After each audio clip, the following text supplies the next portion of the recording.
Coming up now in your spoiler-free wrestling news rundown, we've got all the upcoming events scheduled for New Japan Pro Wrestling. There has also been some backstage drama reportedly between Maxwell Jacob Friedman and AEW, and we've also got news from elsewhere around the wrestling world. Subscribe to Spoiler-Free Wrestling for all your wrestling news. New Japan Pro Wrestling has been off following the conclusion of the New Japan Cup Tour on Sunday. However, they will be back at it on Friday as the wrestling world converges on Dallas for WrestleMania weekend. New Japan Pro Wrestling of USA will present Lone Star Shootout from the Fairmont Hotel in Dallas on Friday, April 1st. Bell time is 5 p.m. This show is going to air live on Fight TV. It'll also be added to New Japan World at a later date. Here is the lineup for the show. Rocky Romero is going to take on Ren Narita in a dark match. Then we will see Finjuice team up with Daniel Garcia and Kevin Knight. They'll take on the team of Mascara Dorada, Carl Fredericks, Clark Connors, and Yuya Uemura. We'll see Killer Cross take on Minoru Suzuki. That should be a very interesting match. So Minoru Suzuki has now traveled to the United States. He'll be doing shows for New Japan Pro Wrestling as well as GCW throughout April. We've seen Suzuki feuding with Tomohiro Ishii on the New Japan Cup Tour. Ishii is also in the United States, so we'll see when those two clash. We'll see Speedball Mike Bailey answer the US of J Open Challenge as he takes on Bullet Club's Jay White. And Tomohiro Ishii, he'll be in action as well. He'll face Chris Dickinson on Friday. Jonah will take on Blake Christian. And in the main event, in a match that will be taped for New Japan Strong, we'll see Team Filthy, Tom Lawler, JR Kratos, and Royce Isaacs take on Fred Rosser's team that consists of himself, the DKC, and Alex Coughlin. There was also another match added to the Lone Star Shootout lineup, which is going to be an exclusive to New Japan Strong, so it won't air on Fight. It'll just air on an episode of New Japan Strong, and that'll see Bullet Club members Chris Bay and Hikuleo teaming together. So that's interesting because Chris Bay was part of the group in Impact Wrestling that turned on Hikuleo's brothers, the Gorillas of Destiny. They will team up to go up against Bateman and Barrett Brown. So perhaps we'll find out more about Hikuleo's allegiances at Lone Star Shootout.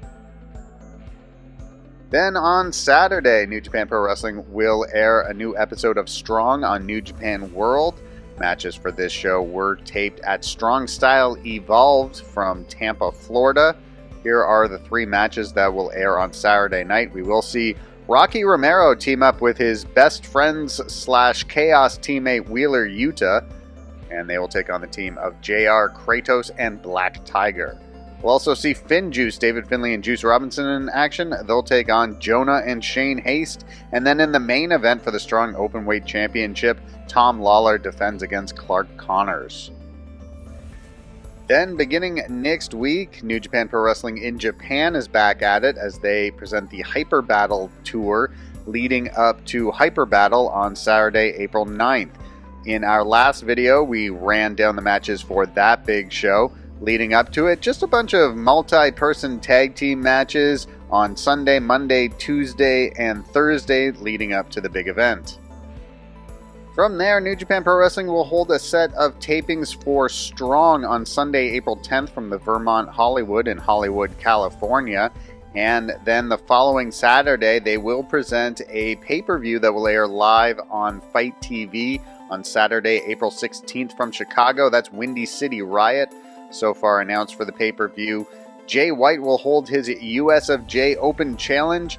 And also in what I'm assuming is the main event, Jon Moxley will take on Will Ospreay.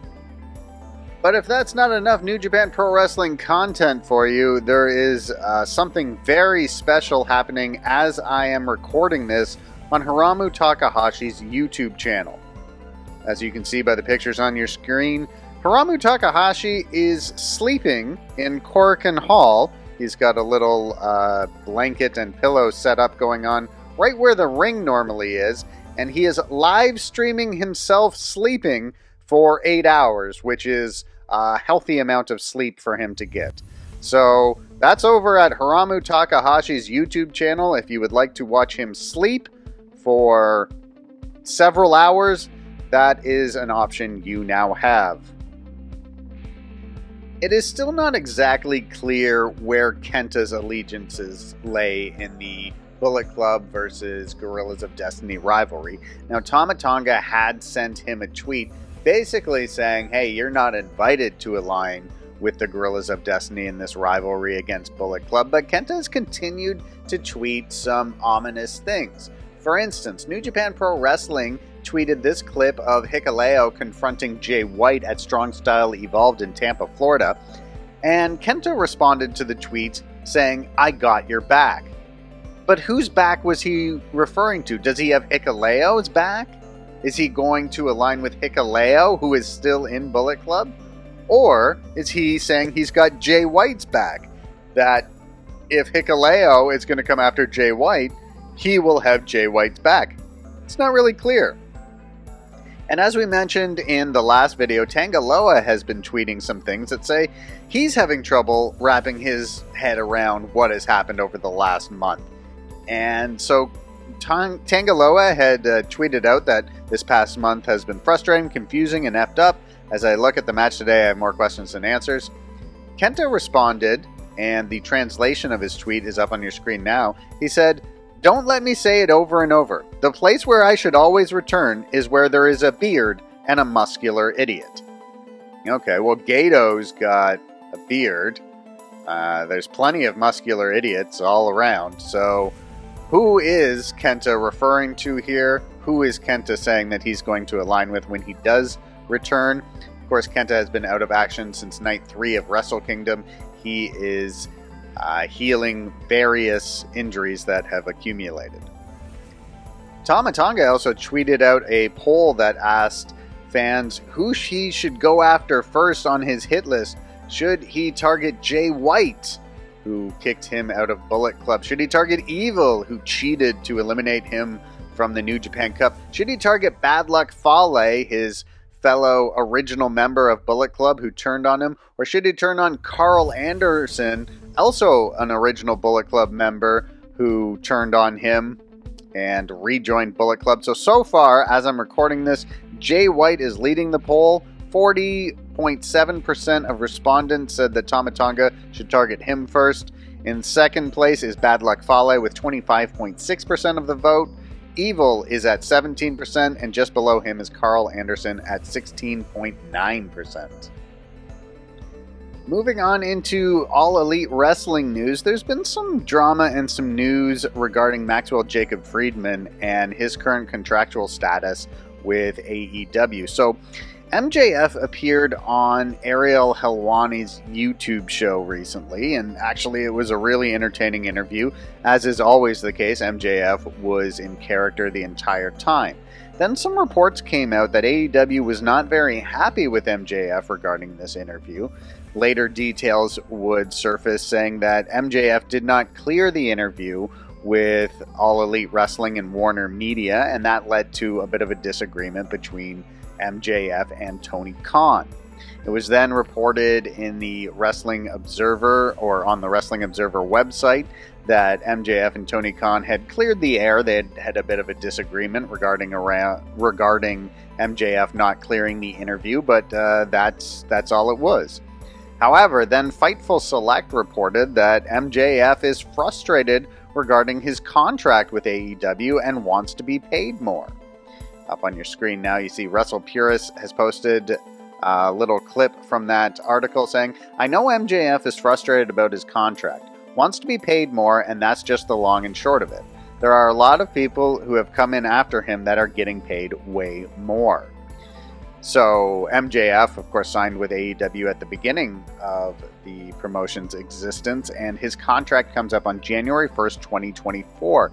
He's made no secret that he plans on signing with whatever company will offer him the most money, and he's teased that he knows he's got interest from WWE as well. So, I mean, this is these backstage reports, and anonymous sources. Who knows what the truth is, but there are some stories out there that he's frustrated with this contract. There's also some stories out there that things between him and Tony Khan are perfectly fine. If you're wondering where Miro is, he hasn't been seen in AEW in several months, although he did recently re-sign with the company. He is currently living in Brooklyn shooting a pilot. And he posted this picture to Instagram saying, living in Brooklyn for a couple weeks, very excited about shooting this great pilot. Meet Nikolai Dushkin and Pickles, of course.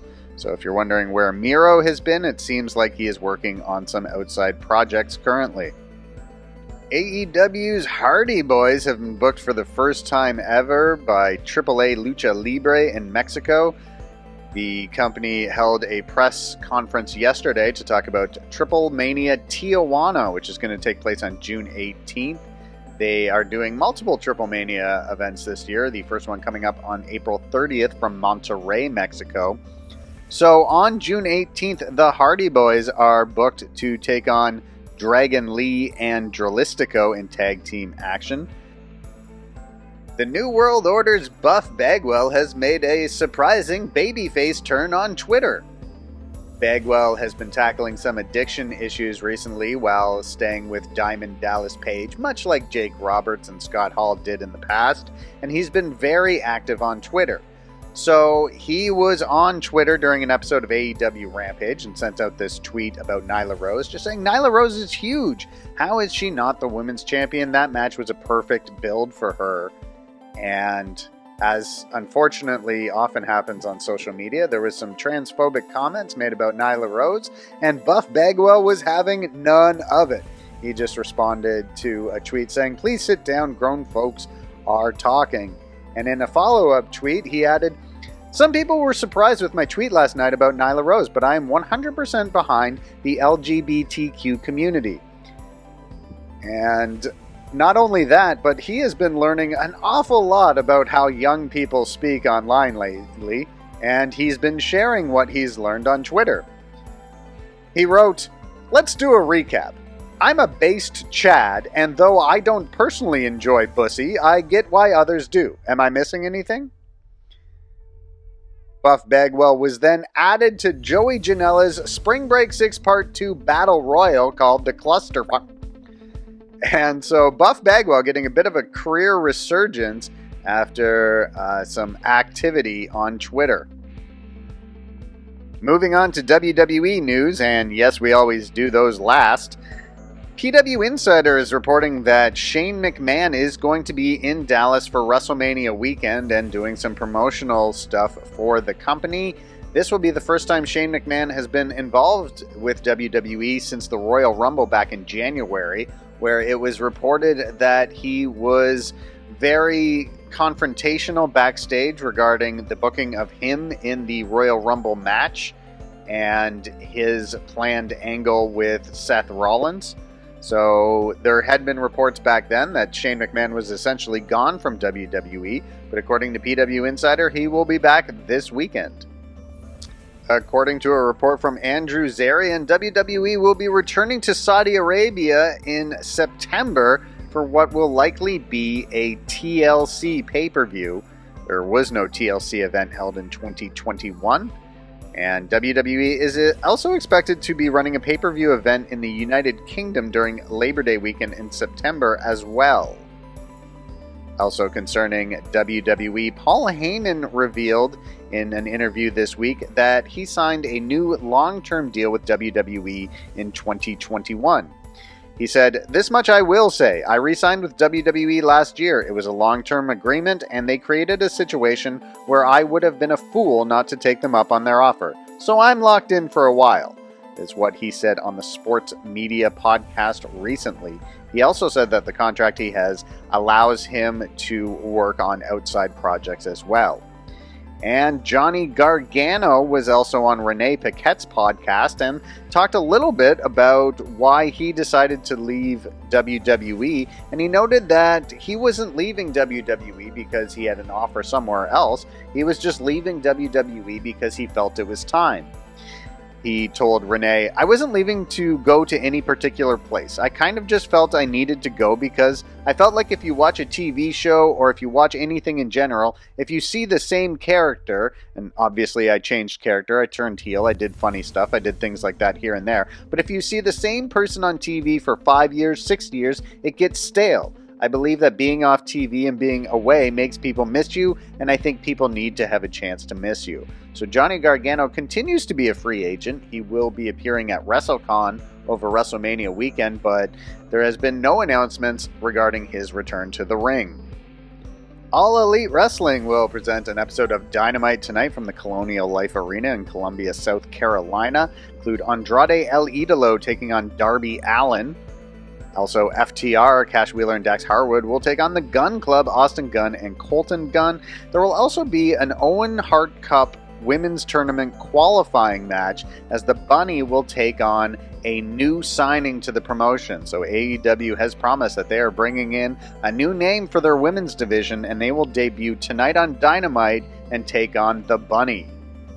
Tony Khan then revealed on Busted Open Radio today that CM Punk will face Max Caster on the show, and Jay Lethal will go one-on-one with Jon Moxley. And before our next video on Friday comes out, Impact Wrestling will present a show on Access TV on Thursday evening. 4 matches have been announced for the show. They include Josh Alexander taking on Madman Fulton. We will see Jonathan Gresham take on Kenny King in what should be a good one. Johnny Swinger and Zicky Dice will have a Chump Chump challenge. I'm not sure what that is, and I can't be bothered to find out. And in a big one, we will see the rematch between Bullet Club's Jay White and Chris Bay taking on the Motor City Machine Guns after their last match ended in controversial fashion. And that'll do it for this video, everyone. Subscribe to Spoiler Free Wrestling for all your wrestling news.